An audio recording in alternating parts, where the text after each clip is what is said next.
Ustadz dan Mbak Cynthia Sarita, Mbak Risa, apa yang dirasakan setelah kita masuk ke dalamnya? Lebih tenang. Kalau Cynthia jujur tadi ketika di depan pintu, Cynthia merasakan ada satu energi yang besar yang menyelimuti ruangan ini, seperti seperti lutung. Ya memang itu benar Mas, jadi sosok bukan hanya fisiknya yang dirasakan dan dilihat orang, tapi hatinya sosok itu. Itu yang bentuk lutung yang memang raksasa. Satu hal lagi yang saya dapatkan bersama Mbak Cinta tadi di depan situ nunggu Mas pukul, itu ada rangan seperti macan putih satu, dan kedua dari lingkaran dari makam ini dijaga oleh kuda-kuda putih Mas. Kuda-kuda putih. Iya.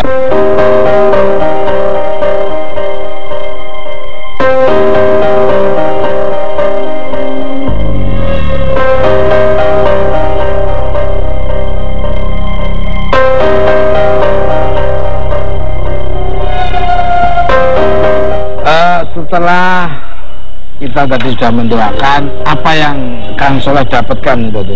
Ya, kalau ketika doa selesai Al-Fatihah waladhdallin amin, itu muncul cahaya dari atas, kita tembus dari atap itu sampai ke bawah. Dan itu bukan masuk ke makam, tapi pecah Mas, biar kanan kiri dan penuh.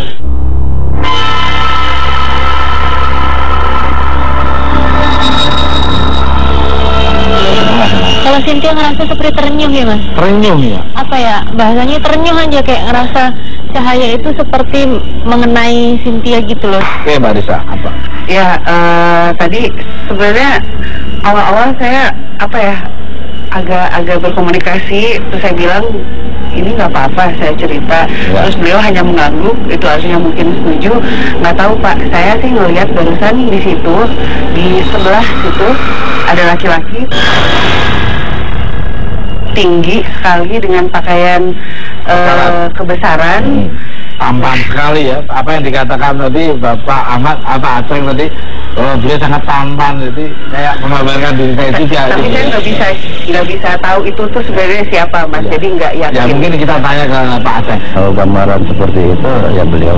Oh beliau seperti itu. Gerakan ya itu tampilannya seperti itu. Pengen nanya nih Pak, maaf nih Pak Aceh atau warga sekitar yang pernah melihat yang ada di sini, kejadian apa aja?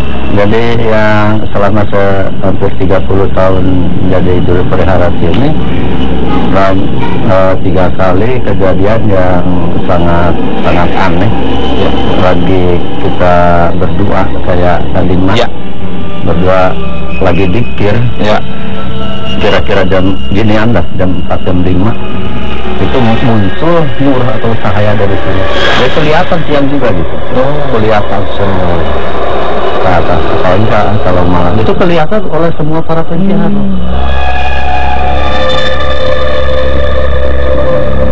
Di tengah-tengah perbincangan seru tentang Prabu Gesan Ulun, tiba-tiba Cynthia Sari mengalami sesuatu.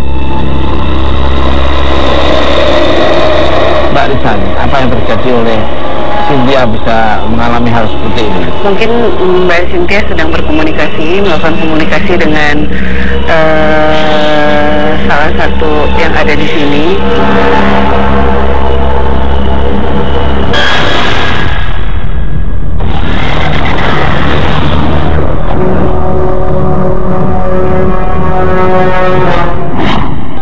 Kenapa ya Mbak Cynthia Sari Pak?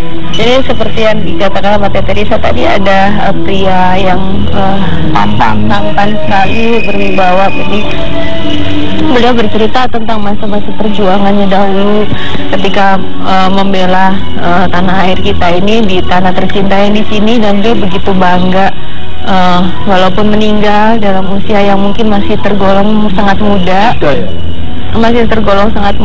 Beliau bilang bahwa ya ini pengorbanan yang tidak akan sia-sia gitu untuk seluruh masyarakat yang ada di sini gitu. Penasaran Pak, sama kabarnya di sekitar sini juga ada petilasan Eyang Jaya Perkasa. Oh iya, di apa? Oh, ke atas lagi. Berapa kilo? Kira-kira 1 kilo lebih lah. Kita semua ke sana. kesempatan mas. Ini Pak Kang Surapati sama Mbak Risa pasti ingin tahunya tuh lebih dalam. Ini aja deh. Saya berbagi kan? Iya. Kan sama Mbak Risa sama Mbak Cynthia. Saya Mbak Risa, Mbak Aceh di sana. Oh, oke. Maksudnya? Iya, masuk loh. Manis pun kalau di sini. Ya, silakan. Ya. Baik-baik ya. Selamat ya. Nah, pemirsa Misi Tuku Jalan-Jalan. Sementara Kang Surapati, Mbak Risa dan Pak Aceh naik ke makam Eyang Jaya Perkasa, saya dan Cynthia Sari akan ke Pupuhu. Nah, jadi Padepokan, tokoh Sumedang. Dan ada istimewanya nih. Pasti. Karena di sana ada golok yang panjangnya 3 meter. Iya, betul. Seperti apa tempatnya? Pasti penasaran. Ikuti terus Mr. Tukul Jalan-Jalan.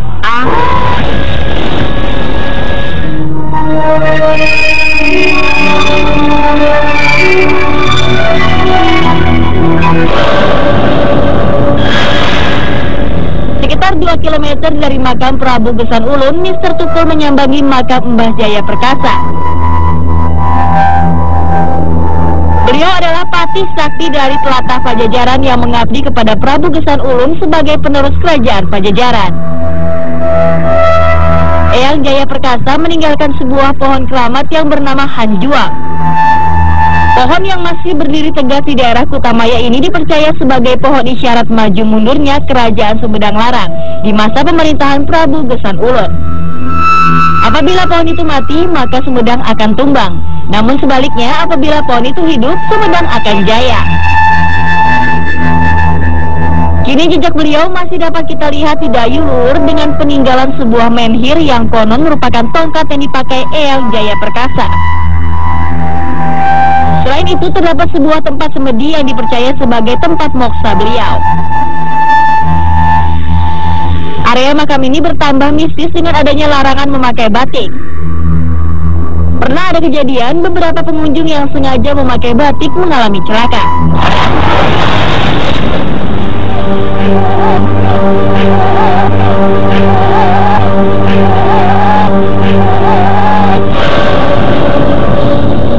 Oke pemirsa, sekarang saya, Mbak Risa, juga Pak Aceh sudah berada di makam Mbah Jaya Perkasa yang beliau merupakan patih dari Pajajaran yang pindah di Sumedang Larang, betul Pak ya? Kabarnya di sini makam itu dijaga oleh pagar gaib, benar apa enggak? Jadi beliau itu di sini bukan suatu makam, itu hanya plaza. Iya. Siapa Jaya Perkasa itu? Beliau itu terkenalnya kesaktiannya sangat ampuh. Oh, termasuk tentang pagar gaib. Termasuk, yaitu dia itu termasuk pagar gaib itu, beliau lah yang punyanya gitu. Boleh kita ke sana? Yuk. Terus ikutin jalan Mr. Tukul Jalan-Jalan.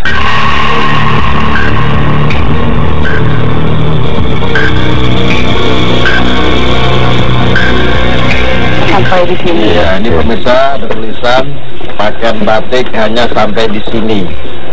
Dulu dikarenakan Eyang Jaya Perkasa itu tidak suka orang yang suka bohong, dikarenakan waktu itu banyaknya yang dipakai itu adalah corak batik.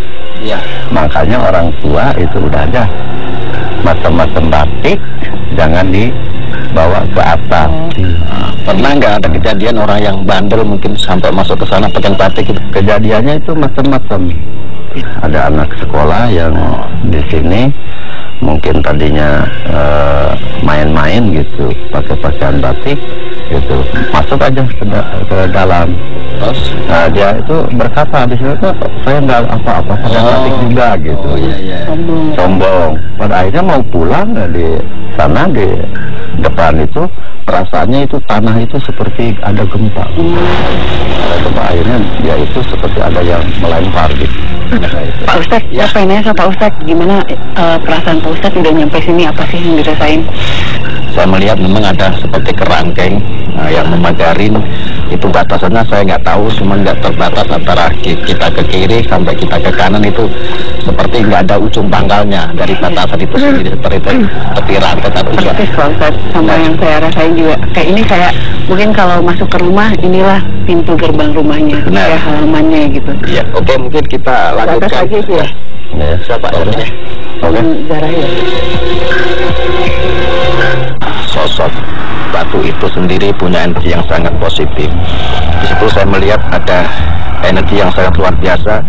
Itu tempat ketika zaman dulu beliau merupakan salah satu tempat untuk bersuci. Kalau orang sekarang berwudu.